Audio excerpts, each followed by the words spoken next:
I am live. Okay, cool. Where is the chat? Okay, so I did start a couple minutes late. I'm also gonna go live on TikTok. Cause fuck it. Sounds fun. I don't want the fuck. Why do you have to do a stupid, dumb background? No background! Oh, cool. I have like fuzzy hair. Shit. I called it the wrong thing. And live. All right, we're gonna do that again. And call it the right fucking thing. Midnight Diner number 5. Be gay, do crimes. All right, now we're back. Sorry to take up. No, I'm not sorry. We're taking up space. Also, forgot to put my lipstick on, and I want to. So, you know, flying the ship and building it, getting our makeup ready. I did not expect to be late. Oopsies. Oh. It's interesting though, because I was thinking when I posted my 1:17 start time, I was like, do I want to do that? Do I want to do 1:18? So hilariously, I started at 1:18. Well, it's probably 1:19, but we're going to just pretend to. All right, I'm getting my notes out just in case I forget what I want to talk about, but we're doing all right. Okay. How is everybody? This is KK, Dread Pirate KK, coming at you live from the Crossroads, Midnight Diner, episode 5. So crazy that we're on episode 5. I'm like building this little archive of awesomeness. And every time I make the promos for these streams, I'm like, oh my gosh, I'm doing a really, really good job. Midnight Diner is my mystery school that I have started. We're on episode 5, and we just kind of go over Earth school shit, you know? We are living in we're in Earth school, and we have forgotten that we are eternal souls having a human experience, and that there is more to life than just original sin bullshit and taxes. Okay. So, okay, I titled this one Be Gay, Do Crimes, because I know it happened to line up because we were in Pride Month and all that stuff. I am just claiming this as a vibe. Be gay, do crimes. You don't have to be gay to do crimes. Just be gay, do crimes. It's kind of like feral girl summer. That's just a vibe you can have all year. And I encourage both of those things. So we're going to talk a little bit about the revolution, and the revolution is being televised here and a bunch of other places that are not the legacy media. So if you're still paying attention to the government, the legacy media of any kind, or any, you know, we're watching a whole lot of most of our heroes slash celebrities slash legacy stuff. The old guard is falling apart, and they're still trying to hold on to their power and influence and spinning all the fear narratives, but we can all sniff out the lies and the inauthenticity, and that includes like gurus and other spiritual leaders you may follow. And not to hop on, I'm not going to address any of this because I don't really give a shit, but like the Aubrey Marcus thing with if you're in that spiritual community and know about their little radical monogamy, LOL. Anyway, what I'm saying is, like, people like that, people with a lot of followers and influence, they're, you know, we're kind of seeing the true colors, and people are crumbling, and it's fun to watch. Not that I'm rooting for anyone's downfall. I'm rooting for living in truth and alignment, and we're all on a messy ass journey, man. I like fucking the epicness of the meltdown I had earlier this week was, I mean, yeah, it was pretty epic, and it's all messy. And so I'm not judging any of the earlier versions of myself for what I didn't know and not being in alignment with my own truth, but I am willing to be wrong. I am willing to change my perspective and my viewpoints and my belief systems and my patterns. And anyone who's not is really feeling the squeeze right now. So I'm kind of adjusting. Oh my gosh, I don't want to. What is TikTok asking me to do? Oh, okay. I can see like who's joining and shit. I am like 45 years old, don't know how to fucking use TikTok. So if anybody wants to teach me how to use TikTok and Twitch, this is me just following my intuition and guidance from my higher self, and I'm doing things that make no sense because, or to my logic and reason, they make no sense because I've never done anything like this before. So like I said, we're building the pirate ship as we fly it. So welcome to the thing. Also, I just realized I did not open the window and I'm fucking getting hot, so excuse me, I'll be right back.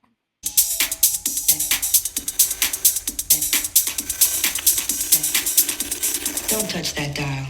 Yeah, there's like no air conditioning up in my little studio space, and it's very trash goddessy. Early days of the Midnight Diner Mystery School. We're watching it from the ground up, and it's really kind of fun because like when I look at other people who are well established and have their own have like big channels and all that stuff, and they have like teams and cool graphics and all the things. I used to get jealous of that, and I'd be like, man, why don't I have a team? Why can't I do the thing? And now I'm just seeing how everything is really awesome because I'm building it myself, and it's like janky as fuck.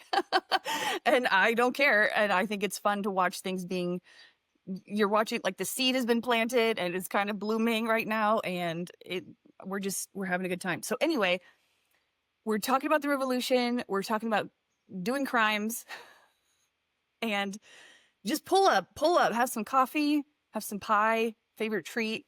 I am claiming, yeah, just the trash goddess, hot raccoon, station trash can on fire. That is my vibe. And if that is your vibe too, welcome. You have found your home of fellow misfits who are just vibing, being gay, and doing crimes. Okay, so yeah, the fall of celebrity culture, the fall of Hollywood, the fall of, all the systems that we have been relying on to tell us what we want, to program us, basically, all the propaganda that we have. And that includes the movies and TV shows. Anyone who's even thinking about making art right now and hasn't done it yet, this is part of the revolution. Art, that the whole thing was like, does life imitate art or does art imitate life? And I know it's kind of like chicken and the egg thing, but to me, I feel like art is the influence for life, and life imitates, like we are programmed by our artists in a lot of ways. And the programming that we've been under so far, this, like the last however era, it's kind of shitty, and I would like to unsubscribe. So I'm making my own art. I'm making my own propaganda, because everybody has an agenda. We talk about the agenda, the whatever. We all have an agenda, so I have one too, and I'm trying to get you to wake the fuck up and remember who you are, your divine immortal soul that is just here having a human experience. And it's we were playing a suffering game and a painful, we built the Matrix kind of thing, and we wanted to experience severe limitation and all that stuff. But now we're realizing we can have a different dream. We can have a different experience. So we're waking up to live a different dream, and it's going to become a lot more fun and a lot more blissful. But we are flushing out the old programming and the background coding of the game that we've been in.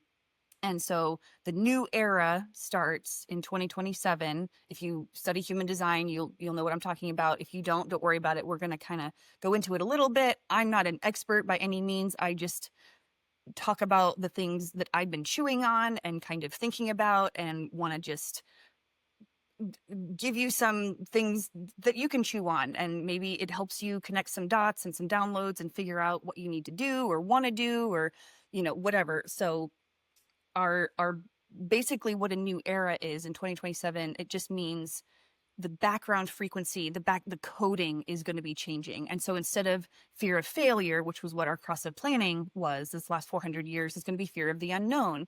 And there's not going to be so much transaction, like tit for tat, like you give me money, this, and you know what. It's like, what do you have that I need? What do I have that you need? And also kind of going into that a little bit more. I did talk about this a little bit in my Sultry Circus episode that we just recorded a couple days ago, which I'm going to get up on our YouTube, and it's available anywhere you listen to podcasts, but I need to edit the audio. I'll probably just upload the video because I don't think there's a whole lot to edit. But anyway, we have a YouTube channel, Sultry Circus. Anyway, fucking ADD side quest over here. But I was talking about the cross of planning that we're moving into in 2027.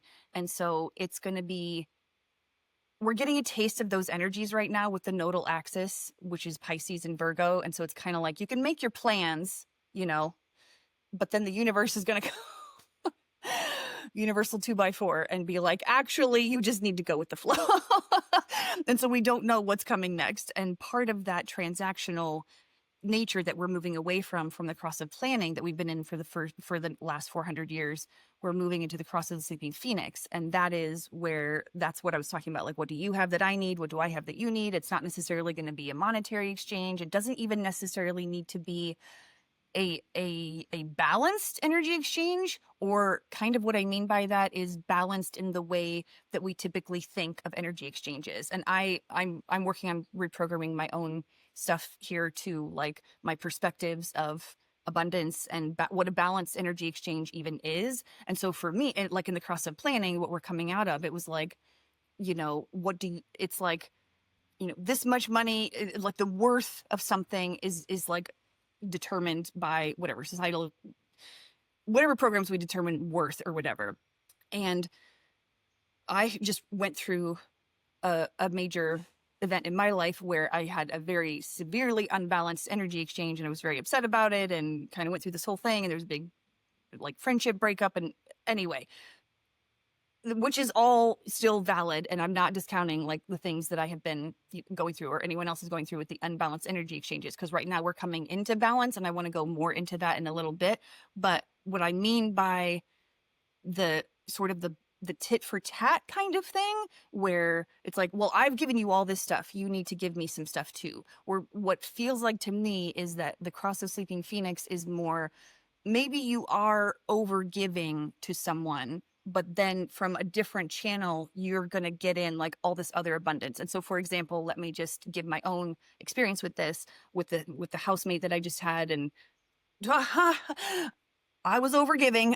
It was a real lesson for me in how my toxic overgiving kind of habits or whatever. So I did not get an equal energy exchange from that person. She was her own level of crazy, narcissist, whatever, like we're not even, she's gone. Thank Christ. But I have been receiving an amazing, huge amount of help from my neighbor and friend who's helped me build an organic no-till garden. I've got strawberry patch. Like, he's helped me do landscaping. He's helping me with my like all of the things that I'm getting from him. And so that's what I mean by the energy exchanges and the abundance are going to be different from what we have expected energy exchanges to be in the past. And so we're not quite out of that yet. So I'm just kind of putting this out there as something to chew on for you. And if you feel like incorporating this at all, that's awesome. I hope you do. But no pressure to do this. I'm just saying, like, this is what happens. Like, there are those of us who are kind of pre-gaming a lot of these energies and practices and like new ways of living so that we can tell other people and we can kind of all get up on the same page. And so a rising tide raises all boats. So we're all just helping each other out. And that's what I'm doing here. So I'm kind of reporting on my experience of the energy and how it's going to be moving and how, like, what we're going to be more experiencing as we go into the new era starting in 2027. So these next 2025 and 2026 are getting us ready for that in major ways. Like the energy doesn't have hard borders. It's not like this particular day you're going to feel so different, because it's just, it comes in gradually and it kind of, so we're just kind of flowing with stuff, but we are getting a taste of that energy. I am so hot. I'm looking at myself on TikTok and I'm just like, anyone who's here is sorry, whatever. So revolution, abundance, receiving. I'm just trying to figure out where the fuck I was, honestly. I need to get some water. Also, keep hydrating, peeps, because the energies that have been hitting us are no joke. And the energy has been super slippery or like, I don't know how to just, it's like, I feel like I'm stupid. I feel like I'm like, what am I doing? And I'm clumsy and I drop shit, or like I spill things, or like I just feel like I can't operate my body. I'm like, what is going on? And my brain is completely offline. I'm like, I don't understand. Why am I making these decisions? Why can't I fucking move through? Like the other day, I thought my mower was broken, and oh, hello, Leb on the chat. Nice to see you. I'm glad. Yeah, Foggy. So for sure, man, this is like, if you're a lot of people are like, is this Mercury retrograde? And no, like Mercury is totally direct, but it has that vibe of just, what the fuck? How do we move through any of, and time feels weird. And it's just getting weirder. So anyway, if you're feeling all of this, this is part of the stuff that's been hitting our planet from the sun, like the sun codes and the plasma stuff that's coming through, the aurora helping us with all the magnetic field of Earth is weakening. And so a lot of stuff is coming into Earth, which is part of the awakening. If somebody tries to spin a fear narrative about the magnetic field weakening, I mean, yeah, it's a big change, and there are going to be more, it might feel a little scary, but that's what's helping us. We're going through the photon belt, and we're getting like lots of galactic codes coming in to help us with this awakening process. And so none of this is scary, but it does feel like, what the fuck? And when we look back on this time period, we're going to be like, how? Like it didn't have to be this hard, but like it is this hard because we're continuing to be brainwashed. We're still being brainwashed by the powers that were trying to keep us like in fear and in this little serving up their loosh that they love to feed off of. So anyway, we're not going to go into that too much, because again, in this space, I don't typically get really upset at the darker forces or the matrix or whatever, because they're not separate from us. We wanted to experience this, but my human self is fucking sick of this shit sometimes. All right, so revolution, being gay, do crimes. Okay, again, this is a vibe. Be gay, do crimes. You don't have to be gay, but yes, confirmation bias. We think it has to be hard, so we make it that way. And that's what I'm talking about with the programming. And that's part of this revolution that we're going through right now. It's like, the revolution feels a little anticlimactic, and has felt that way for a few years now, because it's so internal and it's so quiet. And I started a Substack a few years ago, but I've only written like a couple different things. And the last one is a draft that I haven't even finished yet, but the title is Real Heroes Take Dance Breaks. And I didn't know what I meant by that. I just knew there was this, so that's why it hasn't been finished yet. Cause I'm like, I was trying to say a thing and I couldn't figure out what it actually was. But now that I've kind of chewed on it for a while, I understand that that's our revolution is creating art. It's resting. It is deprogramming, decolonizing our mind from colonialism and capitalism, and thinking that things have to be hard, that there's the earth is a terrible place to live, the prison planet, whatever. That is the programming. We are working on changing that programming, but because we're not like out in battle, like fighting the monsters or whatever, or in physical form, like you're not watching a TV show, like a superhero show where like Buffy is slaying the vampires. It's all internal, and we're fighting our own monsters, and we're not even fighting them. We're loving them. We are accepting all the monsters, because those monsters are aspects of us that we have not integrated yet. And we've been hiding from them and rejecting them out of fear and shame and guilt and all, anger, all kinds of stuff. Yes, it's a rebalancing of the masculine and feminine energies. Absolutely. So one of the things that is happening for me right now, and if anyone else resonates with this, talking about overgiving and things like that, um, I typically I have over I think a lot of us have overgiven, self-sacrificed, take up as little space as possible emotionally and physically and all kinds of things.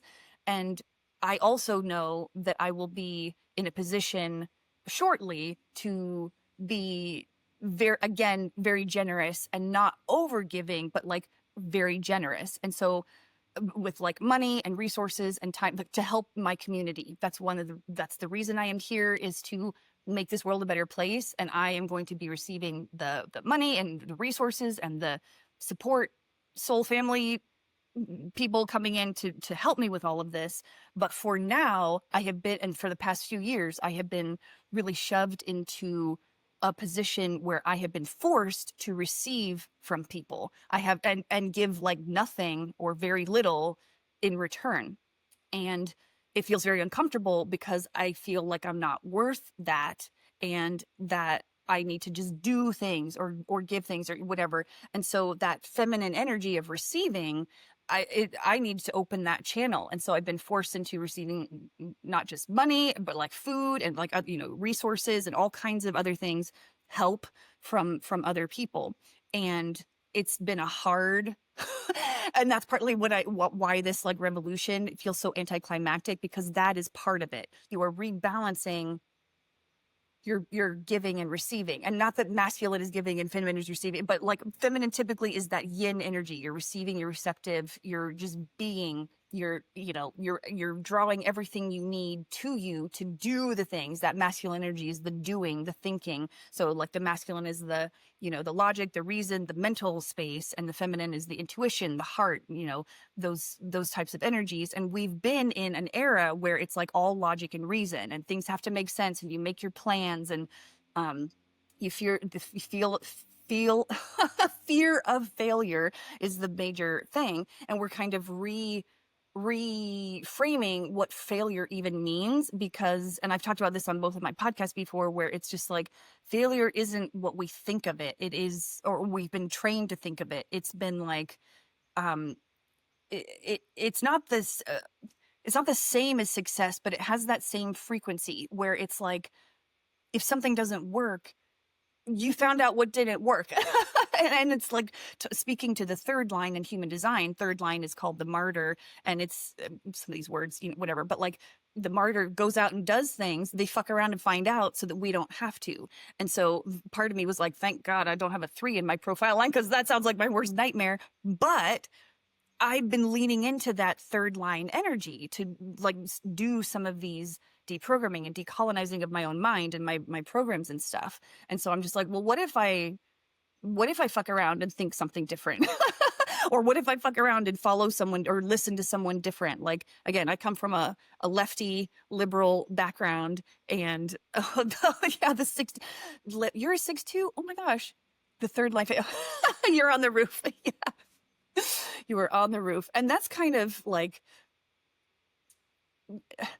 I feel, and that's my experience as a fifth line too. It's not a sixth line, but the fifth line, it's like my teacher talks about it as like looking out from a second story window, where you can you see everything going on with the people and all the things going on down below. And you can see that there's a general, this is kind of what's happening. And so that's why the fifth line can universalize, because we're like, we know there's nuance in all of this, but we've done the nuance and then we kind of boil it down to like, oh, this is a general, you can find yourself in these energies or these statements, whatever. I don't really know why I got off on a tangent like that, but I just love, I love human design, and it's fun. And anyway, yeah, 6'2". Yeah, that hermit. Oh,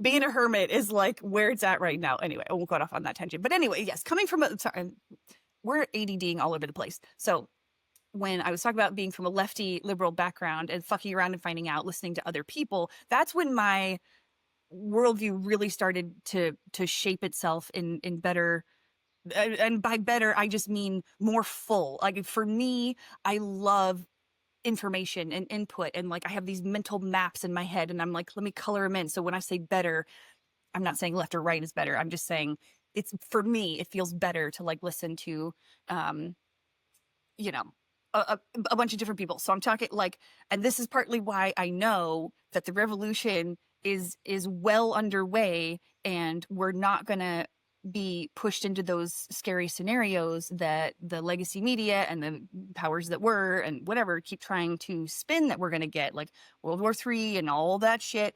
It's not there. Tucker Carlson, Candace Owens, Ian Carroll, fucking Alex Jones, they are all telling their followers, millions and millions of people, that war is stupid. What the fuck? And they're like waking everybody, Joe Rogan, it's just like everyone is waking up to be like, they're trying to spin the narrative. Those people are talking about how the legacy media and the government are trying to spin the narrative that we're headed to war and this is going to happen, and like these lies and this, and everything is just a joke at this point. It's like cartoon villain shit, because what's going to happen over these next few years, and it's happening now, is that the powers that were are going to try extra hard to continue the illusion. It's like a wounded bee, like the monster at the end of the movie. You're like, it's mortally wounded, it's on its way out, but that's when it's at its most dangerous. And I'm not saying we're in danger, I just mean like it's the scariest. It's gonna like really lash out, and that's what we're seeing right now, because there's no energy behind those powers. The power is with the people, and we're waking up to the fact that we cannot wait for anyone to do anything for us. This is the revolution. We are decolonizing our own blockages and our own programs to say that, like, why do we have to work these jobs? Why do we have to have things a certain way? Why does the world look this way? What the fuck are we doing? And so each individual person is going to need to do pirate shit, okay? So like, lean into your inner pirate. We're talking gray market stuff, like, there, I saw a TikTok of somebody cutting down a no parking sign along a road that, why the hell were there, like, there was no reason for there to be no parking on this street. So cut down the sign and everyone's parking there, and it's like nobody cares. Just do your thing. There's no energy behind these people. The only energy they have is when we allow them to tell us what to do. There's people, I saw another TikTok about, there's like a group of vigilantes going around filling potholes because the fucking government won't do it, That's what I'm saying. So when I say be gay, do crimes, that's the shit I'm talking about. Oh my gosh, yes. And I'm getting the focus on what we can build, not what's falling apart. Yes, that is exactly this revolution. My glasses are just like, I'm sweaty as fuck, so I'm just gonna leave them. There's just no way. I have a freaking air cooler neck thing, but I don't want to put it on right now. I'm just like I'm in a groove. We're gonna have to just be sweaty. Be gay, do crimes. Be sweaty, do crimes. So yes, focus on what you can build and not what's falling apart, because where your energy goes, that's what you get back. And when you're building something, like I'm building this school and doing my farm and all the other things, I'm just getting ready for the people who are going to be wanting to do that once it really starts to collapse in 2027. Life is just going to speed up and speed up and speed up, because Uranus is about to move into Gemini on the 7/7 portal. So July 7th, we're going to have a real energy shift, and Uranus will go back into Taurus for a few months before it fully moves into Gemini in February of next year. Or sorry, I keep thinking Saturn and Neptune conjunction. That's in February. I forget when Uranus moves fully into Gemini. But anyway, we'll get a little back and forth here. But when Uranus moves into Gemini, you think shit is moving fast now? You have no idea. We're gonna it's gonna be fun though. That's the thing. It's like we can go along for the ride and kind of be like, or we can like, hold on. And I'm not saying that I am perfectly like we at this point. I'm kind of like, but I am having a lot more fun than I used to and really relaxing a lot. And I have a Virgo stellium. Stellium just means 3 or more planets in one sign. And so my Pisces rising, I have a stellium and a Virgo stellium, and that's where the nodes are right now. And so the energy that I'm working with here is really relaxing my Virgo, and how I mean, I always knew I was uptight. Like I know these things about myself, and I've made a lot of good progress, but also like I'm really being shown where I'm still holding on to some control issues and like needing things to be a certain way, and like I call it the Virgo tummy, like my constant anxiety. Like, you know, oh my gosh, you're a Virgo rising, Leb? Holy shit. So much synastry in our little charts. Yeah, getting antsy. You've definitely, you're going to have a lot of fun though. I really think, like, because you're doing the work, and this is, it's going to be, I feel like Gemini is one of those really amazing. Gemini in my chart is empty. Unfortunately, it's my 4th house. And so I always feel like I'm disconnected from Gemini energy, which is not true, but like you feel it when you feel the way you feel, kind of thing. And so I've been kind of leaning into Gemini energy a lot too, especially this Gemini season. This Gemini season has been amazing, like such fresh energy. Like it's, I and all the ideas that are coming in, I'm starting new projects, and I'm like actually feeling like the free flow of energy. Anyway, so the Gemini energy is kind of like that Joker shit. It's like, don't take things so seriously, you know, like just don't, it's going to be okay. It's like a cosmic joke, and a joke doesn't have to be cruel. It can be just actually fun, like trickster energy. And I've gotten so much trickster energy, like messages, you know, like coyotes. I've got crows, and this is all at the place where I'm living. And actually, a coyote just recently had some babies. So I'm hearing like baby coyote yips. And then I think they're getting a little bit, well, I don't think, they're obviously getting a little bit older now. And so they're starting to sound a little bit more like teenage coyotes. Anyway, it's really cute and I love it. And I've always been afraid of trickster energy because it feels cruel to me. It's like, you know, you don't want, Loki is just like, you don't want to fuck around with this stuff. Oh my gosh, my glasses are falling down. It is so annoying. You know what? I'm going to take them off because I cannot stand pushing these fucking glasses up. Oh my God. Okay. There we go. All right. So moving on, Gemini energy, the trickster energy. And there's a lot of trickster energy here with us this year because we're in the year of the snake, and that's about like a lot of deception. I've talked about this before, so I won't really go into it a lot. Last episode, number 4, I think I explained a lot more. I'm going to be posting little snippets and stuff on TikTok or whatever, but whatever, we're moving into, but yeah, trickster energy is huge, and it's to get us to relax and to have some fun. And so cats are tricksters as well. Like I've gotten these messages. I have 3 cats, and they're all like, yeah, we're just here to kind of, well, like when they walk in between your feet and stuff, they're just like, cats are gentle trickster energy. It feels like they're just like, okay, we're, you know, just remember to loosen up a little bit. So, and so the revolution is here, and it's fully underway, but because it's not like, we're not fighting, you know, but, and there will be some destruction. That I'm not trying to paint this picture of like this peaceful revolution, because there will be a lot of peace, but there will be things that need to be burned down. And part of this is figuring out what you are here to do, because that arsenal energy, the burning shit down, is very necessary. I'm not on that team, thank Christ. I just do not have the energy for that shit.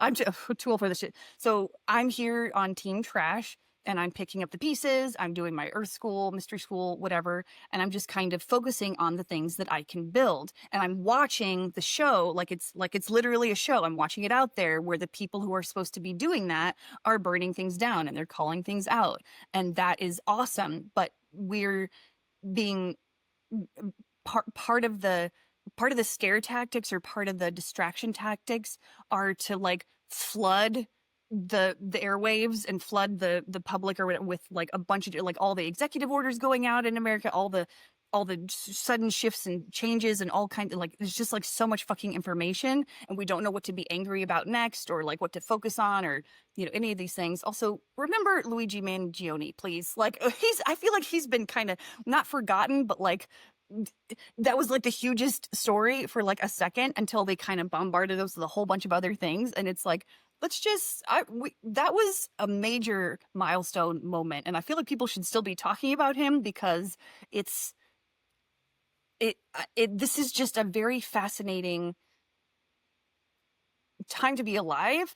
And we don't have to be scared of things that are happening, but we can watch, we can kind of go into observer mode and be like, just watching things like when I talk about the fall of Hollywood, that is the best show they've ever produced in my opinion. It's like their own fall is being documented in real time, and it's really fun.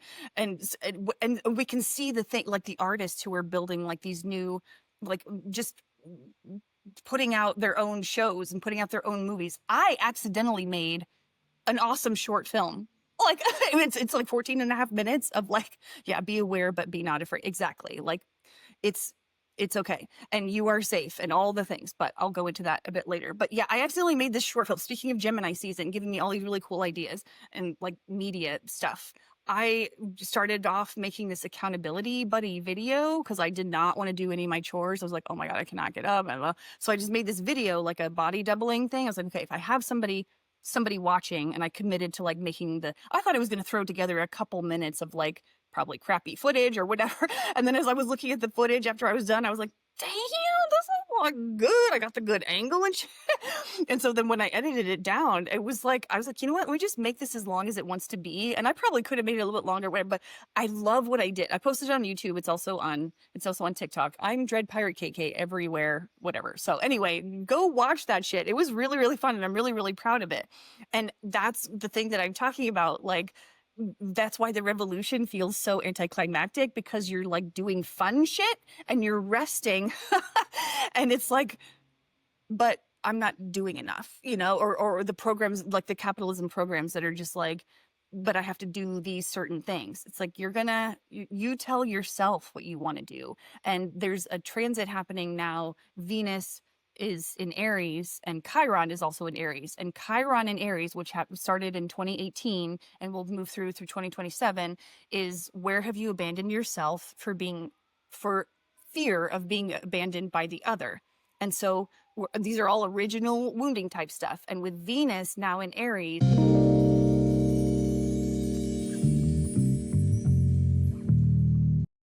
this is going to give us a few weeks of really a lot of opportunities to heal some of those original wounds of abandonment, of like self-abandonment and like people pleasing and that kind of stuff. There's a siren going on out there, which is usually a little confirmation for me. I would like a little less nerve jangly confirmations, but sirens, yeah. So and Venus will healing obviously can be difficult or hard or whatever, but when Venus comes through, it feels like a balm on some of that difficulty, where it's like, honey, I'm going to hold your hand while you cry. Don't worry about it. Let the tears out. And it's just a little bit of a gentler, if you allow it to be, it can be a gentler experience of some of this healing. And I also, okay, I don't know why I'm hesitating. I feel like not bad news, but I just feel like anyway, I'll just say it. There's a lot of breakups happening right now.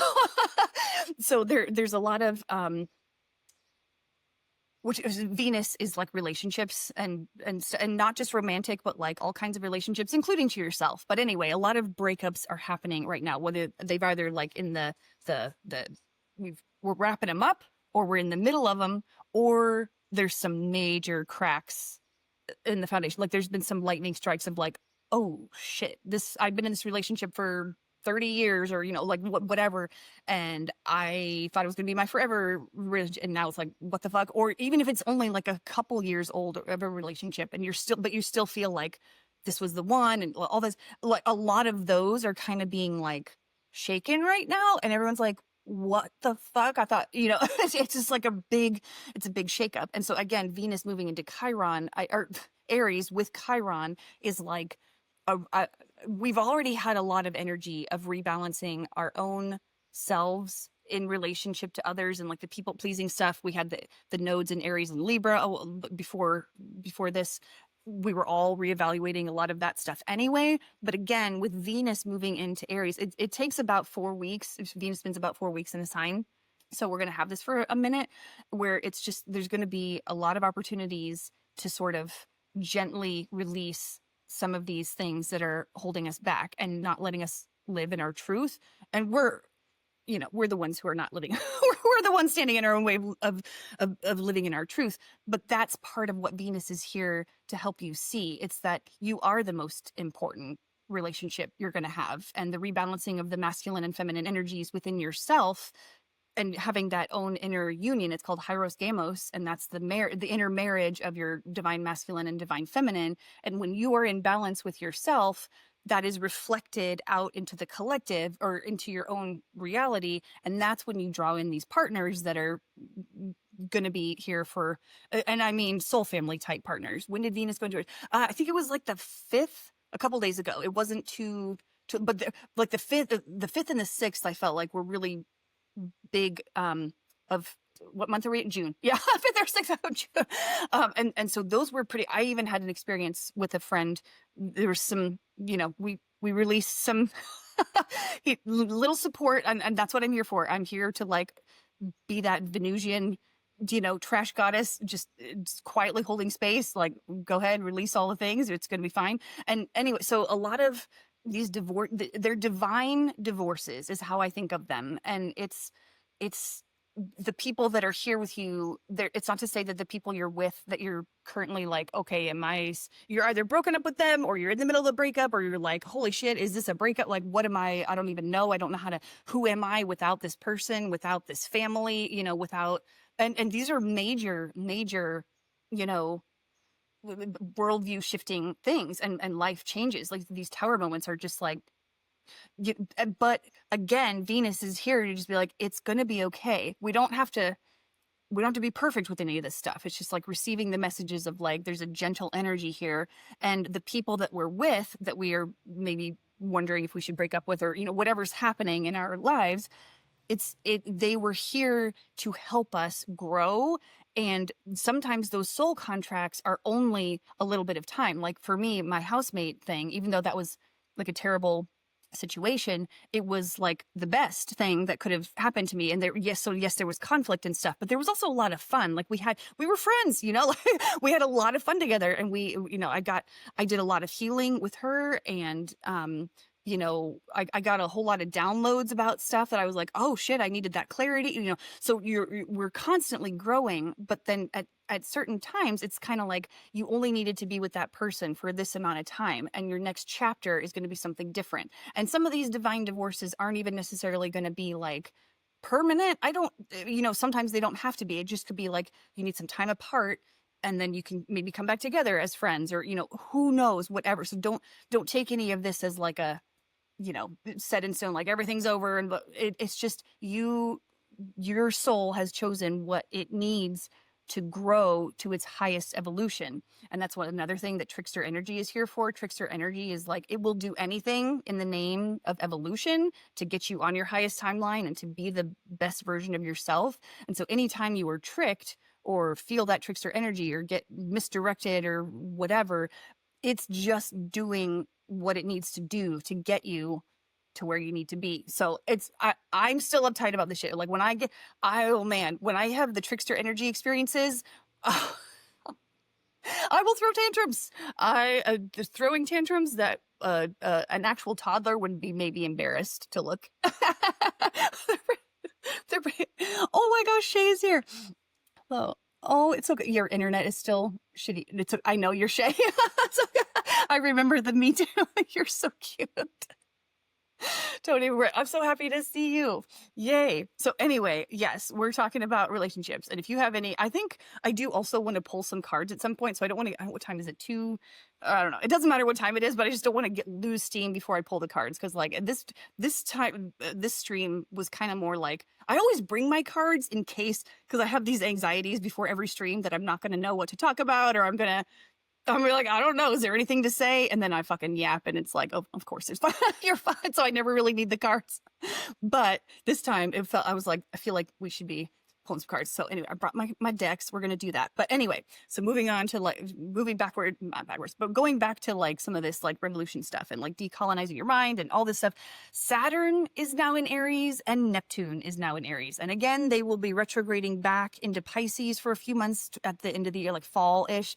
Then they will be back in an exact conjunction at 0 degrees of Aries in February of 2026.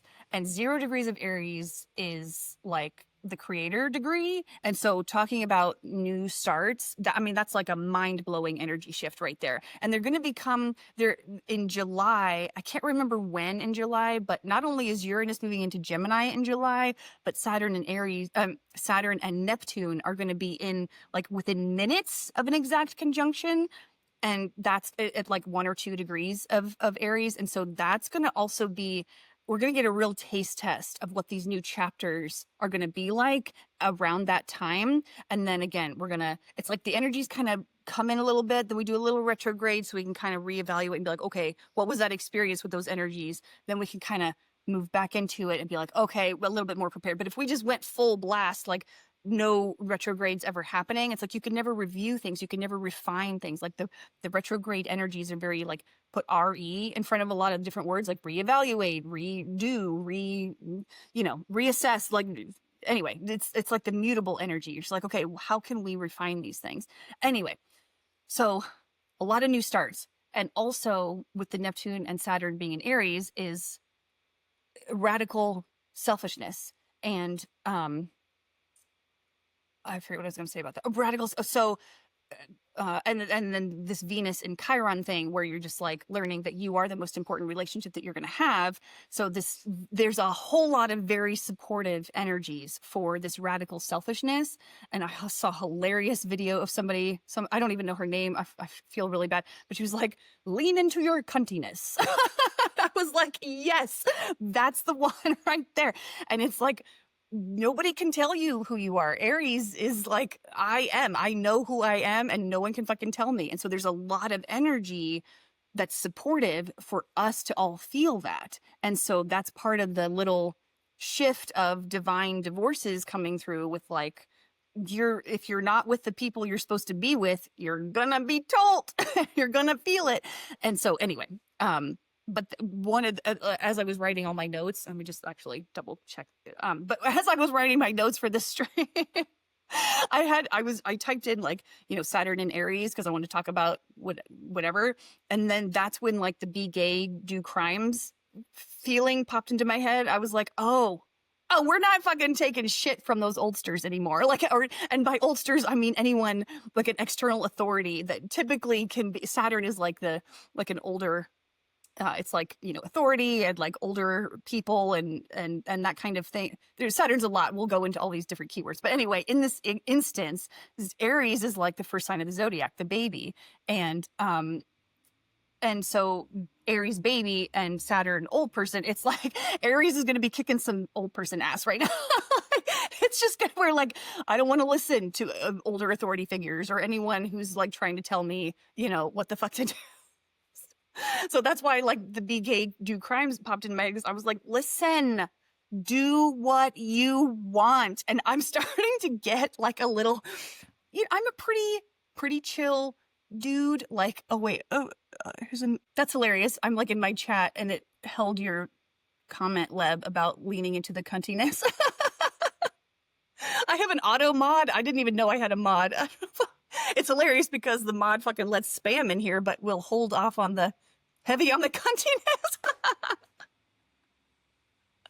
Exactly. Oh my God, this stream is the best. I love you people. All right. Anyway, so yes, Saturn and Aries. It's about to get fun, I think.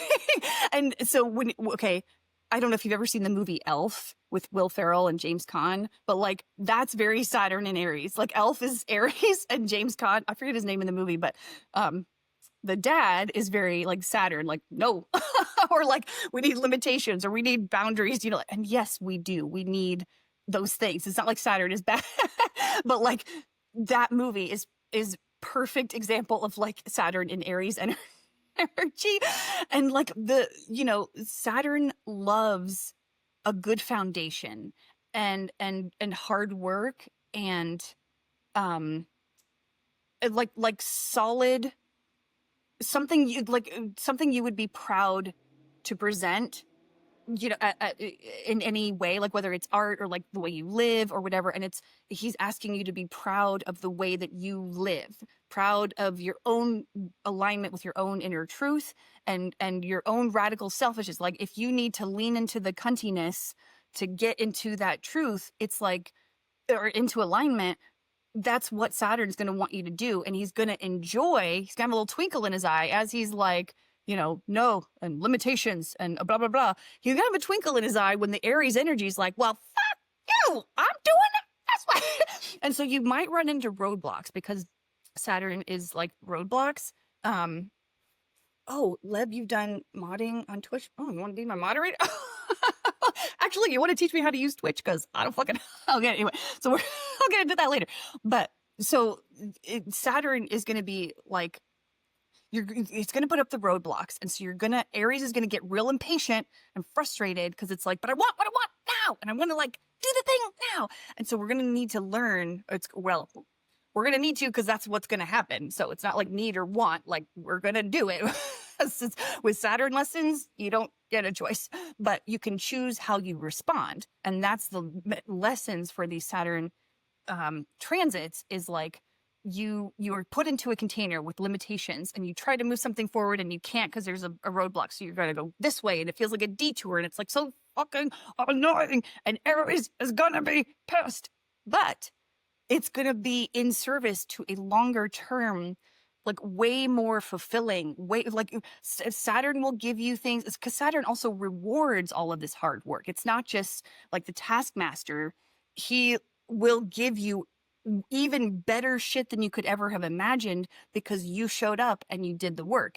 And if you're not doing the work, you're just going to you're going to get universal 2x4s hitting you in the face until you do it. So you can be dragged or you can kind of move into it willingly. And I have done plenty of being dragged. Like I'm not trying to paint myself as some like perfect. I never get knocked down with a universal 2x4. Okay, bitch, I've been in the couch with like, I've just been knocked over so many times. And that's part of the fun of all this. Like, who cares?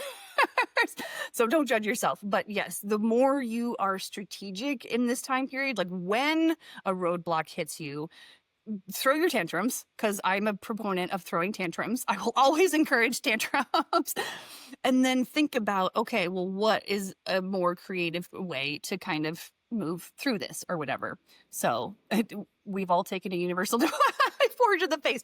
Yeah, it's a fun one, but that's all part of the experience of like being completely like our memories have been wiped. We have no idea like why we're here. Half the time we were just like relearning everything. And now we're kind of waking up to our own inner wisdom. And, that's what this revolution is. So I think maybe that's why I was saying, I was on the thing about Saturn and Aries and because that's kind of how, I don't know if I'm even going to connect this, but what I wanted to say about that also was like this energy that I'm feeling where I'm a little bit feistier, I'm a little bit saltier. And if you know me personally, like, how salty I can be and feisty or whatever. But like when I'm doing these streams, I'm like, I'm not myself, but I'm like, I'm just going to like be a foundation of, And that is my genuine nature. Like I'm Jupiter ruled. I'm a Pisces rising person. And so I'm just like, I want everyone to feel good. And like, they're doing a good job because you fucking are, like people, we don't get enough encouragement sometimes. And because like, it's such hard knocks and like, we're hard on ourselves and all the programs that we have are just like, so I think there is total value in that Jupiter expansiveness. Like, you're doing an awesome job, but also Saturn, I'm like, get your shit together. fucking do this thing. And I'm also heavily Saturnian. I have Aquarius placements, whatever. So it's just like, I know that sometimes you need a little bit of a kick in the ass. And so I'm going to have fun doing that because I'm ready for us to all be gay and do crimes. Okay. And one of these other things like that I want to talk about personally, because I feel like a lot of this stuff, starts to really roll when we are all open and vulnerable and honest about things that we hold shame over. And I know I'm not the only person saying this, but like, this is part of me walking the talk. I'm like, I can say these things, but then like, guess what? You gotta do it. So I'm going to talk, just mention a couple things about like, you know, the quiet revolution also involves finances. Okay, because will be an opportunity for me to talk about the financial reset that we're in the middle of, and that we don't need to be afraid of the tanking economy and all the things that they're trying to make us afraid of. And we're okay. But let me just get into this as we go, because the old fiat system, the paper money that we all have, that is a joke. Oh my God, what the fuck? It's monopoly money. That is obviously crumbling. It was a debt-based system. It was a slavery system. And it was never like, the amount of money it takes to print money is more than like it's worth. You know, it's like, it's so stupid. And it was like the inflation and the interest, like we don't even have enough money to pay the interest. It makes no sense. Like, honestly, and we all fucking know, even whatever, we're not getting into it. But what I'm saying is that is crumbling and it's on its way out. And it was a debt-based system. It was meant to keep you in a loop of like, you know, for example, me. Oh, why are you? I'm not inactive. Come back. Oh, hold on. God damn it. Fucking TikTok. Okay. Sorry, TikTok. I'm back. Motherfucker. Like, all right, back to the financial reset. Oh my God. So the debt-based system. Loops. Coming from the background that I came from, it was like you go to school, you get a job, whatever. So the loop was you take out all the student loan debt to get a job to pay off the debt. What the fuck? I don't even need to go any further steps here to just be like, this is a scam. Okay, the reason I'm talking about student loans is because part of this revolution is not paying or not acknowledging in some way, however this works, we're not doing our debt anymore. And there's people aren't talking about this very much, or I've heard only a few people talking about it, where I think there's like 40% of people, maybe more, I don't know, that are just not paying their student loans because they don't have the money. And before I heard this, I was super, super ashamed because I hadn't been paying my student loans because I had no money. I had no job. I was like, I literally only have enough to like buy groceries. So like, I literally couldn't pay it.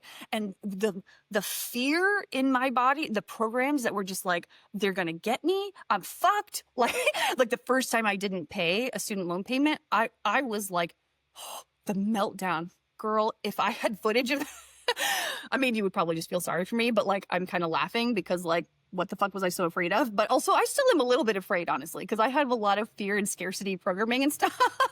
So this is not like this has not been an easy journey for me, because deep fear and insecurities and anxiety around like money and safety, because that's like what I associate that will keep me safe. So anyway, not paying my student loan for the first time, which I didn't, I guess, in March of 2023.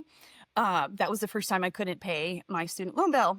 And anyway, I melted down, whatever. But then after a few months, I didn't even think about it. It was so weird. It was like, it just didn't exist. And I blocked, all the numbers, the emails. I was like, fuck it. Like, I'm not. And so I eventually just wasn't getting any notice because I blocked it. And that's not to say they're not still trying. I don't know, but I don't care. And then the same thing happened with a credit card. I had the one credit card, and I was using it till I would pay the minimum payment or whatever. And I finally got a job at the movie theater and was earning like $10 an hour. And then after that was done, I was working at the library earning $12 an hour. I was getting paid what I was worth. Okay. Anyway, another part of this fucking fiat system. You don't get paid what you're worth. Fuck you. Anyway, so I had a little bit of money to like put towards my credit. Anyway, I'm telling this story because I just feel like talking about it.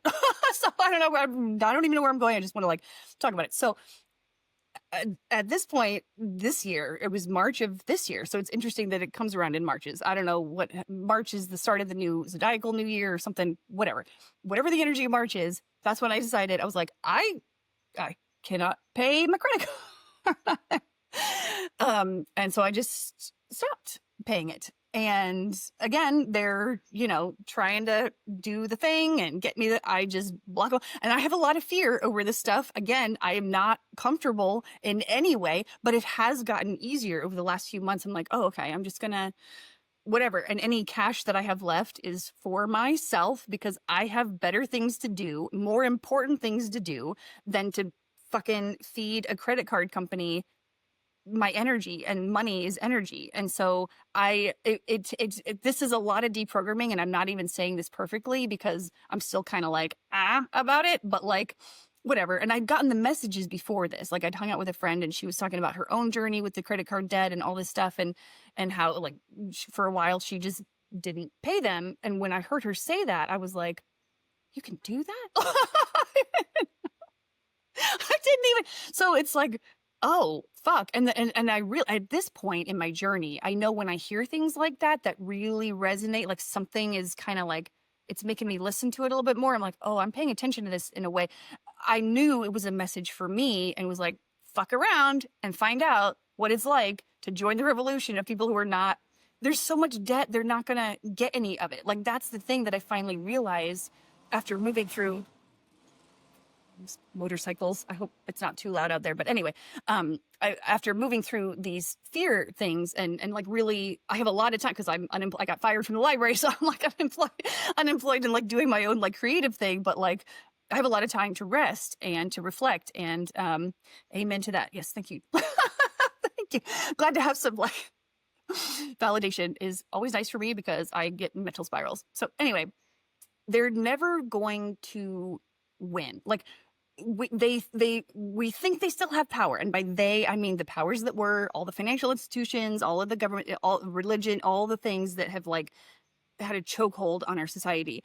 They still have a little bit of power, I know, but it has so rapidly shifted to the people, and the people have been like inundated with debt, and there is literally no way to pay it off. So we're moving into a financial reset, which is what we are seeing right now.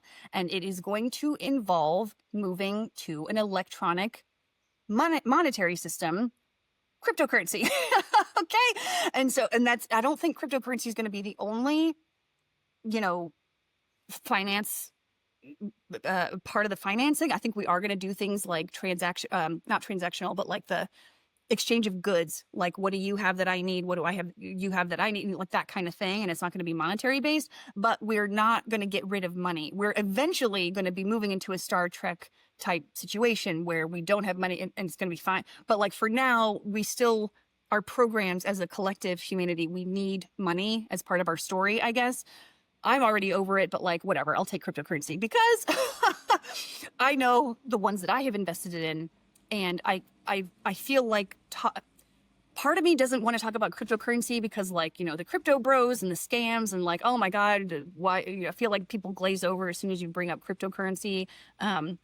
Definitely over the money thing. I know, right? So ridiculous. So we're moving, good news for people who are over the money thing. We're moving into something way fucking better, but it's just like a weird transition. And so talking about cryptocurrency, I didn't want to do it for the longest time. I when I first started this whole journey, I didn't even want to talk to my friends about it because I was embarrassed. I was like, oh my God, I'm going to sound like a crypto bro. And I don't even really know all that much.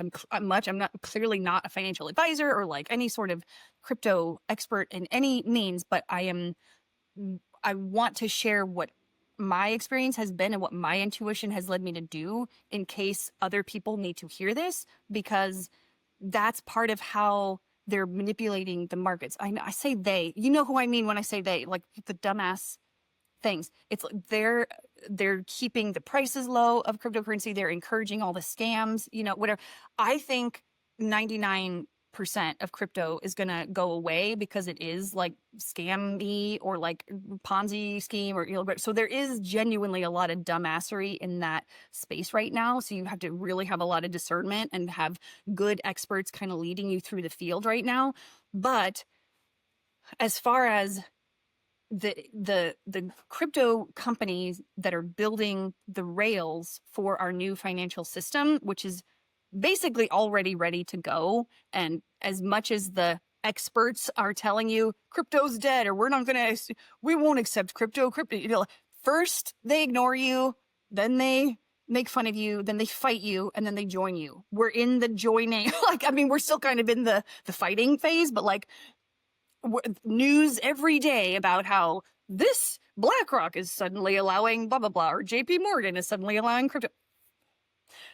Do not listen to those guys when they say that crypto is dead. It's not, and we're moving into it. And it's their way of keeping out the public from early adoption into this new financial system when the prices are already low. And this is not to set any stage of fear. Like, if you don't get into it now, you're never going to. That's not what I'm saying. Like, we're all going to be just fine, and we're going to be operating with cryptocurrency in whatever ways. Like, it will be a natural transition, and so you're going to have this, and it's not going to be a problem. But for anyone who is interested in exploring this and just was never really, this is like your sign that you can do it, and it's fun, and it's like, for me, I mean, I still sometimes get sweaty palms over some of this stuff. Like, when I first started buying cryptocurrency, I was like, this is a scam. What am I doing? I can't believe I'm wasting my money buying this shit. Even though my intuition was like, you have to buy these, like, and I would get like synchronicities everywhere, like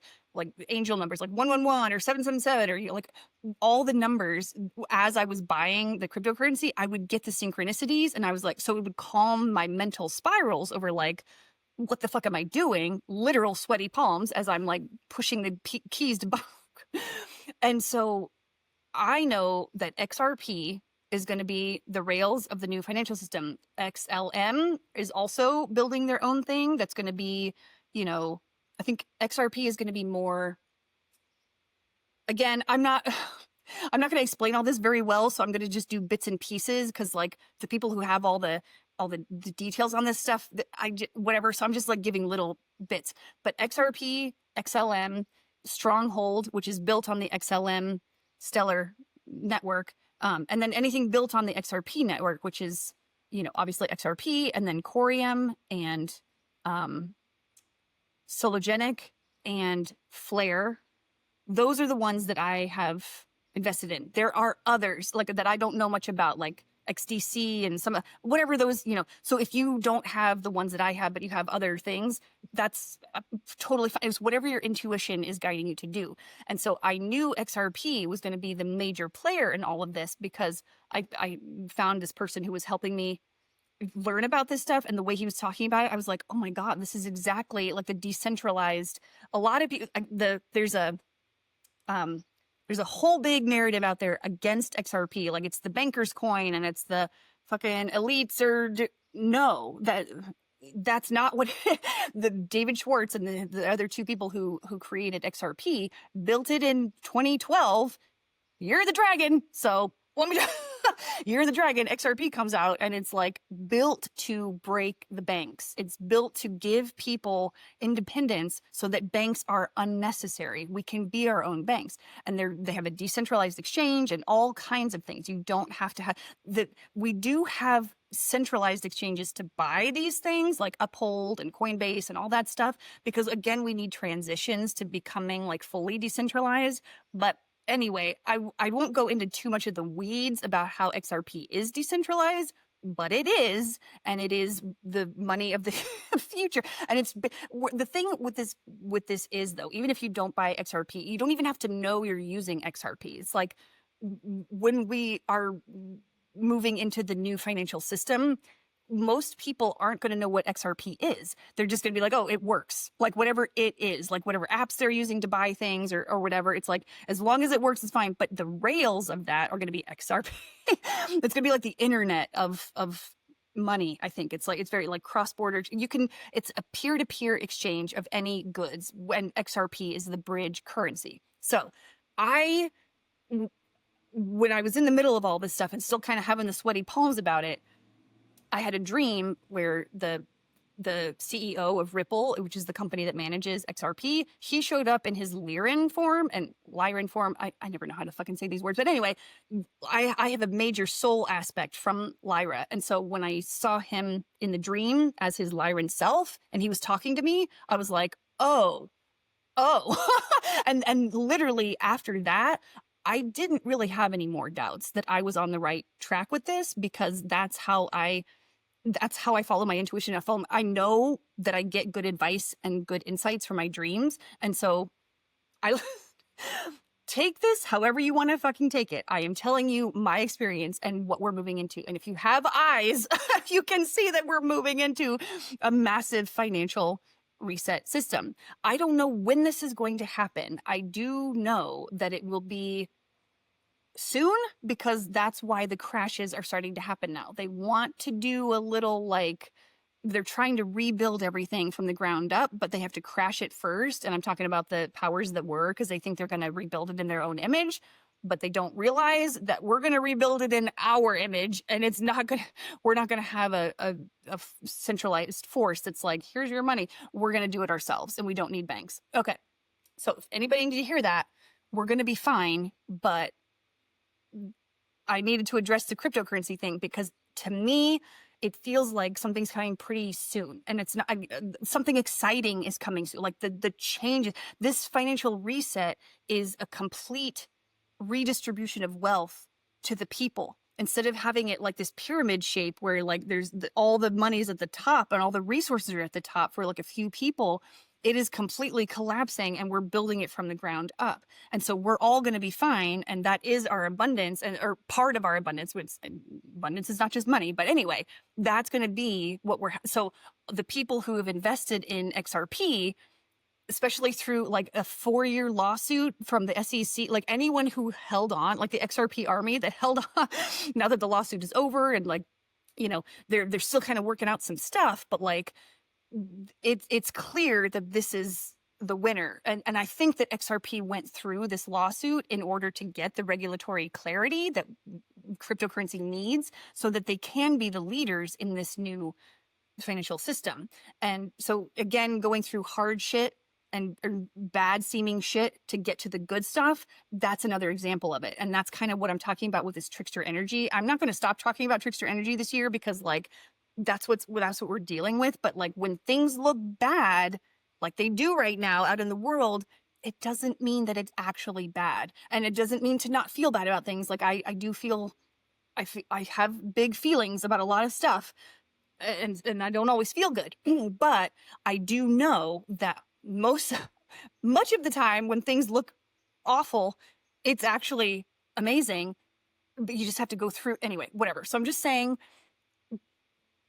that because I know part of the reason I am an early investor in these cryptocurrencies is because I'm supposed to fucking talk about it. What is the point of keeping this information to yourself when, like, as a humanity, as a human collective, we're all supposed to be helping each other out? So you don't have to take my advice at all. But if it does resonate, I'm going to keep talking about some of these things. And so I'm just laying the groundwork now to get over a little bit of my discomfort for talking about it at all.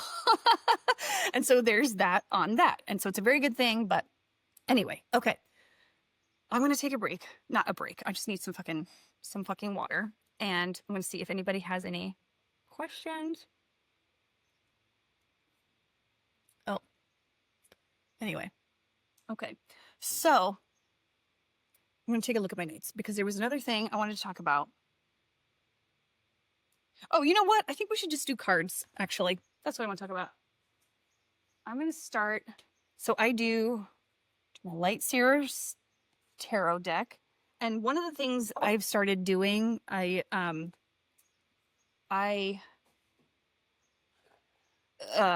so often what I'll do is I'll take the deck of cards, and I won't even shuffle it. I won't do shit. I just, no intentions, just pick up the fucking cards and take the 13th card. So.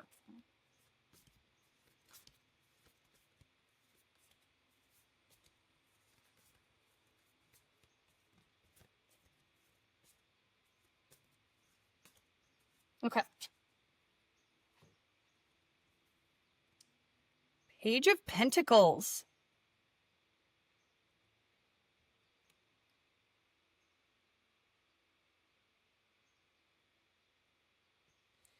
It was reversed, which I don't always read reversals, and reversals to me don't always mean like bad thing. To me, reversals are like blockages, like it's here, but it's like there's something just there's something you need to like a little bit of a blockage, but it's not a big deal. It's like you're going to move through it. So it's all, so these new so this is like a, I don't even know. I don't look at I'm going to read the deck or the guidebook just because, but when I first do these readings, what I do is I don't even know the meaning of the card. A lot of times I just kind of like what pops into my head, and it felt like a new opportunity and like a new beginning of some sort, and like material resources, like a new opportunity that is going to be bringing you more resources that you've been wanting. And so there's just, you're shaken out a little. There's something, and this is for me too. Like I know these readings are usually just for me, but like we're all kind of in the collective of people. Oh yeah, you're right. Interesting card after the crypto conversation. Yeah, so so pentacles are in the decks are like material. It can represent like money, material goods, and like earthly things that help us enjoy our experience on earth, and money is fucking one of them. And I love money. I want a lot of money, and I don't think it's a bad thing to want money. And we should all just admit how much money we want, because by pretending that money is bad or that we don't want it or that whatever, that's a blockage to our abundance. I fucking want a shitload of money, and I'm going to have fun when I have a shitload of money. But anyway, yes. So there's this like it, and I think there's something with this. It's not even necessarily something that you're doing wrong or whatever. I'm not like, none of this is ever to put blame or whatever on anything, but like, or fault or whatever. But there's something that has to come to light first before it happens. Like something you need to understand, or like something that needs to click into place. And it could be something you're not seeing, but you will. Like, don't worry about it. Like, it'll get shown to you and you deal with it then or whatever. But it could also just be things. I've gotten a lot of spider energy the past. I mean, spider energy is kind of always with us, but like exclamation points of spider energy this week in particular. And spider energy for me is like behind the scenes weaving of things. And so a lot of this stuff, again, isn't anything that you need to like actively do or whatever. It just means like behind the scenes, something has shifted. Like, because we have free will and time, there's no like, there's general timelines of like, this kind of thing will happen. This kind of thing will happen in order to get us on this timeline, whatever. But like, we're still making these minuscule decisions each and every day, both as individuals and as a collective. And so the timelines are always shifting. Like, okay, we could be here at this point. And again, it's kind of like that Saturn with the roadblocks thing. It's not like we're not already on the highest timeline or that we won't end up in this golden place. It just means like, there may be like a roadblock and you go roundabout, but in the name of building an even better foundation and even more abundance kind of like, and even more awesomeness kind of coming through. So there's some of the delays are about stuff that needs to resurface or to surface so you can see what you need to move through to get these new beginnings. But most of this feels like stuff you can't really control. It feels like whatever's happening behind the scenes, you're just take a breath. It's extra time to meditate, like, or enjoy, create some more art, or like just get some rest. And whenever I feel upset about like, I'm not doing enough, or like life isn't moving fast enough, or like this and that, what I get anxious about stuff. I just remind myself, because I'm living in my grandparents' old farmhouse right now, and I feel them every day basically. and I can feel my grandmother telling me, rest because I could not, or like rest for me because like I was not able to, and I didn't allow myself to, and and she not to make that sound like a pity party. She never shows up as a pity party. It's more like she loved doing the things that she did. Like she had a very busy life. Like I'm going to be talking more about her because she is my inspiration for building this mystery school, because she started her own school when I was growing up, and I'll get into those stories later, but like I want to do the card thing right now. But anyway, she is my inspiration because she did all these, she had this amazing, she got her doctorate, and anyway, she's just always busy, never sleeping, like whatever. And so she's not saying that she regretted any of the things that she did. She's just pointing out that like she spent a lot of time worrying, just like I do, and being anxious about things and like whatever. And she's like, if I had known that things would work out. Obviously, she's not going to change her life, whatever, but she's like, I could have been resting. And it was obviously impossible to do that because, like, the Matrix and the old, the old ways of living, we were just always going to be fucking anxious. But she's trying to encourage me to be like, it's okay to rest. I could have spent more time resting myself, but I was too anxious or whatever. And it was like, break those patterns for me. Like, be the ancestor, or the line of the ancestry that like breaks the pattern. So anyway, that's what this little page of Pentacles feels like. I'm not even going to read the book, honestly, because I feel like that was the message that was supposed to come out. So anyway, love you guys. You're doing great. Okay. That was that one.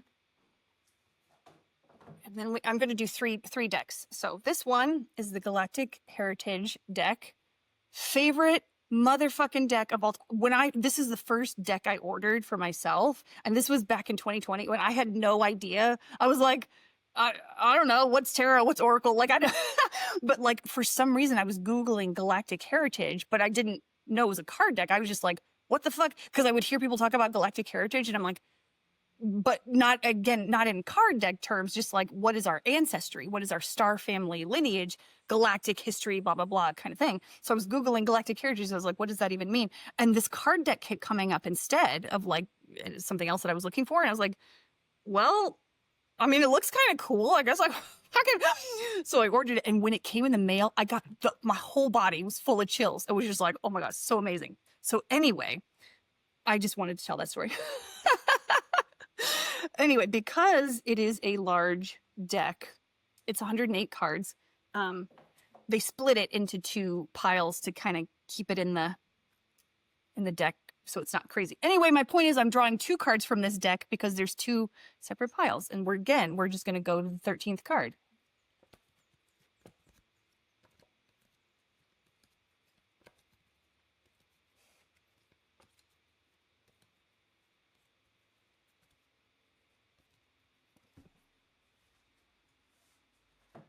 That one, and then we're gonna do 13th of this pile.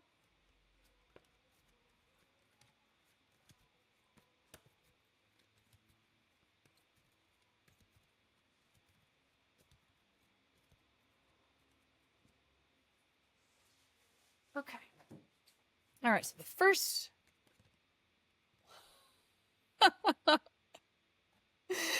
all right.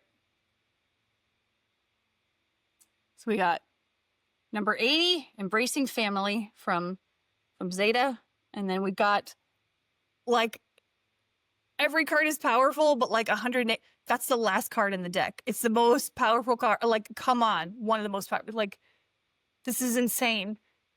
I love this for us. Are you kidding me? Oh my God. All of these. Okay, so let me just and if you don't know a lot about Galactic Heritage and all that kind of stuff, that is the kind of thing I love talking about. And I will be getting more into it as these streams go on. I've talked a little bit about it in past streams, but like we'll get into it because I'm a galactic historian. That's what I know. And I'm like so excited to get my memories back and like be in communication with my own knowledge of these things because I'm so excited to teach about that because I'm just excited. So, and the thing is, I know like just a very limited amount from basically these card decks and some other like books or whatever. But like, anyway, I'm really excited about this. So Zeta, the Zetas are kind of like what we think of those, the typical gray aliens with the big head and the big black eyes and stuff. Although their eyes aren't black. I think those are lenses because their eyes are sensitive. So that it's like sunglasses. But anyway, so you can see kind of in the artwork that's how they look. But this is like soul family shit for me. Like we are, we're also getting help from the Zetas. Like we're all family here. And I'll get into some of the stories later, but like they are associated with a lot of the abduction stuff, like the painful, like the X-Files type, like abducted and weird genetic experience and all that. So there are shadow sides to everything here, but they are our family. I have a Zeta aspect, so I am part I'm part Zeta. And so a lot of us are here cleaning up our family's messes. Speaking of being on Team Trash, it's like I have family, Zeta family, who did the gnarly abductions, and I have too in past life. I'm not saying I'm, immune from being bad or whatever, but like in this lifetime, I'm connecting to the soul aspect of me that is cleaning up some of the karma and bullshit that not only I did in my past, but also my family who has done some of these gnarly things to humanity. But anyway, so that is part of it. So if you might have a Zeta guide helping you do some of these things, like these cleanup.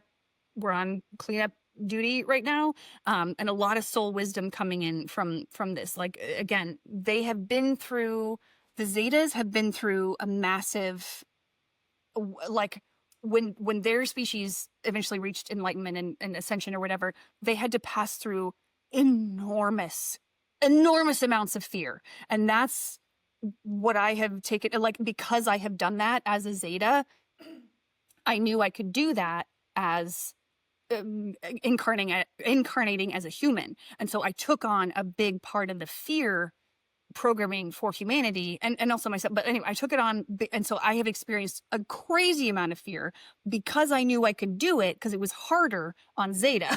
And I'm like, shit, it was harder on Zeta because this has sucked. This has really sucked. Anyway, so so there's a lot of wisdom coming in from that part of our star family. And so I also feel like this is not only are we getting energetic help and stuff, I feel like we're going to be connecting with a lot of our soul family from Zeta. And that could just be in human form. Like, because for example, I have several human friends who feel very Zeta to me. Like I can feel that we have some sort of connection. Like they have a soul aspect that's Zeta, or, whatever. So we're all kind of coming together, even if we don't identify as Zetas or whatever the fuck. Like it's very much like, we're getting a lot of help. And we are also calling in more of our soul family. And again, I think this stuff is happening, like soul family connections are really going to start pouring in over these next few years, because like when we start this new era in 2027, a lot of this stuff that we're building out now is to kind of be in place for 2027, and like the systems that we need to build out and the memories that we need and all this stuff. It's like we're going to have our soul family ready to move into this new chapter. Okay, enough of that. Then moving on, the fucking emptiness card. So the emptiness card is like, we move, so as souls and groups of souls, like we move from one, like we're part of God, we get bored of that, we want to break off and have our own experience, and so we incarnate as separate things, like separate humans or separate animals, or trees, whatever. So we move into separation, and then we move back into unity. It's kind of like just a little cycle. And so the emptiness card is when you've gone from the unity to the separation and then back into unity, and you realize that you are everything. You contain nothing and yet also everything. It's like the most paradox of paradox cards. It's like, and so we're learning, I think part of this rebalancing that we're in is to get into that 0 point, that like there's a pendulum, there's a duality here in the third dimension. There's a duality, there's like good and bad, and there's binaries and all kinds of stuff. And so there's like being separate and there's being alone, but they're actually the same thing, It's like, so that's one of the messages, and it is a very powerful card because part of this is the Orion light. And so Orion, again, we'll get into more of the stuff, but like Orion, the Orion Wars, which is the story of Star Wars, which is the story of like we're healing so much Orion energy right now. It's what's like the evil empire and the oppressed, and then like the Black League. I always call them the Black Shirt League, which is so, why do I do that? The Black League, which is their version of the Jedi, is basically the rescuers, the rebels and stuff like that. Anyway, so we're healing a lot of this stuff, and I've talked about it on other streams, but I'll get into it more. I just kind of want to like move over this card. Anyway, so Orion has healed all of its karma. It's like a future, I think future time period. They've healed all of their stuff, but because time doesn't exist, I mean, we're inside of time, but because like energy doesn't exist in time, they have the healed Orion versions of ourselves are sending wisdom in the form of this Orion light. Like, That's what I'm talking about with all these light codes and stuff. I'm not saying they're all from Orion, but like we're getting a lot of help from our aspects in our soul family that have healed this crazy karma that we're seeing playing out in the world. Like all the war, all the stuff that you're seeing out there, that is part of the Orion story that we're healing. We're kind of like in rehab on Earth right now. Like we're healing a lot of these karmas. I just snorted. Anyway, we're healing all these karmas. I love laughing. And so, yeah, this is a really powerful card because even as bad as it looks outside with all the war and all the everything that they're trying to shove on us, this card is just more confirmation that like that power, the energy is not there for that. The powers that we're not doing this anymore. And we're waking up to this. And that's what I'm talking about with like, you know, Tucker Carlson and Candace Owens and all those people telling their followers, we don't want war. And they're on the other side. You know what I mean? It's like, again, I'm not on either side of the fucking, I'm my own person. If you're still identifying as like either or at this point, guys, what are you doing? Just, anyway, whatever. But what I'm saying is like in this society that we have now where it's left versus right or, you know, whatever, the right is also saying it's even more. It's just like, listen, we're not doing this. So it's a good sign is what I'm saying. This is a really powerful card. And I love that we just drew this card because, it just kind of confirmed everything I was thinking of. All right, so there's that. And then the last deck we'll draw from is our little, I've used this so much, I'm tearing off the, rubbing off the thing. Diana Cooper's Dragon Oracle cards. Freaking love this deck, obviously. All right.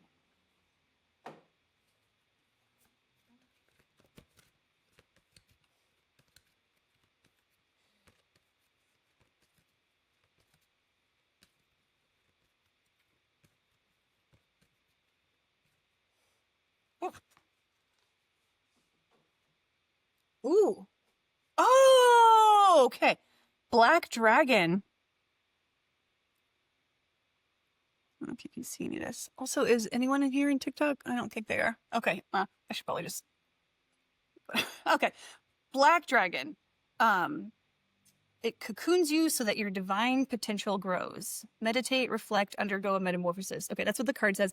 I usually read the guidebook on this because I never really remember. But again, this feels really tied in with the other things we've been talking about, with the Page of Pentacles, and seeing this like new, it's like new growth. It's being protected. And you know what? That's interesting. That gives me more of an insight on that Page of Pentacles with the new opportunities coming in. It's like, but how it was reversed. So it was like there was a blockage of some kind. It's protection. That's why the new energies, the new stuff that you want to go forward on, or these new ideas that you have, it's not quite, yes, we've been redirected or whatever, but it's for the protection of this new idea, this new project, this new life, this new chapter. And so you're being cocooned. And so again, more of that rest energy. The Black Dragon is here to just be like, and if you need help like visualizing any of this or like taking in some of these codes, just imagine the Black Dragon. He's so pretty. He's got little stars coming out, like glittery stars. Just imagine, like, as you're falling asleep at night, if you don't do meditating, like sitting in a pose or whatever, it's like, just sit and look out the window, or like, as you're falling asleep at night, just like, you know, imagine the dragon kind of holding you in his little cocoon and you can sleep. You know, when you're anxious, imagine the Black Dragon. And I'm talking to myself. When I get anxious, I'll just be like, okay, imagine the Black Dragon is just holding you safe, and your new ideas, your new things are about to start. But that's the energy of this year, 2025. It's very much like 2 steps back, 2.5 steps forward, 2 steps back, you know, and so that's kind of, it's frustrating.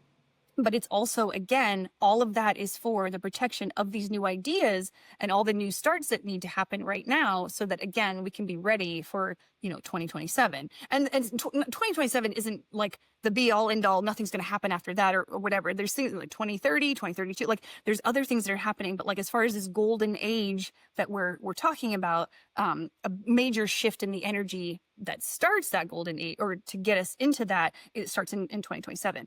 And so I think the golden age probably will start in like 2030, 2032, something like that. Again, there's time is fluid here on this stuff because we have free will and we're making constant changes or whatever. But anyway, it's about that time, 2030-ish or whatever. So when you hear people talk about the 2030 agenda, and if you hear about it in like a darker version of that, yeah, that's what their goal is to like have their stupid cyberpunk fucking whatever that's not gonna happen. We're gonna happen first. So anyway, so 2030 is like a real thing, but like not the way they're spinning it in the media. So anyway, we're good here. We more confirmation that we have lots of protection. We are safe. The things that we came here to do, we are going to be doing them. We're already doing them. It's not going to make a whole lot of sense again with this the black dragon. To me, it feels like divine feminine energy, where like the divine masculine is sort of like protecting that new stuff kind of in like a container, because the masculine is the container kind of thing. It's like the protective container, and then the divine feminine is kind of like we're resting, we're like bringing in that energy of just like divine rest. And if you're having trouble resting and hermiting and all that kind of stuff, because it feels like you've been in a holding pattern since 2020, like I totally get it. I have my own frustrations, like it's really fucking annoying, but we're there, you know. It's like, yeah, it might be only like only a half step. Well, like honestly, even a half step, it's like the 2.5 steps forward, 2 steps back. It's like even that half step feels like massive to me when it happens. I'm like, oh my God. And it's really, and then when we do feel that sort of pulling back energy, it's like it's the resting energy. These are contractions for the birth of this new life. And so when you have contractions, you can't birth is a long, messy, you know, process. And sometimes you got to take a breather in between contractions. And so that's what this anyway. What an awesome card spread, you guys. Like, this is really powerful and beautiful. And I'm probably going to wrap it up here because I have talked a lot. I don't even know what fucking time it is. But yeah, I just thank you for coming to the Midnight Diner, joining me for coffee and pie at the Midnight Diner. Be gay, do crimes. And lots of love and hugs. You guys are doing a great job. I know this is like, it's a lot right now, and you may be going through a lot of shit, but that's why we come to the Midnight Diner, because we can release the heaviness and take a chill pill and like celebrate our wins and be reminded of like all the awesome things that are coming through. And yeah, we might be dealing with a lot of conflict or like some bullshits or like whatever's happening, but that's what tantrums are for. Highly recommend the tantrums. And I just want to give you a lot of encouragement and love and support, because it's a lot, and we're safe. We're going to be okay. But you just don't hear that enough. Y'all, most of that shit out there is like, so scary or whatever. But like, remember, you are Buffy. That's never going to get old. I'm going to do that every time. Okay. I love you guys, and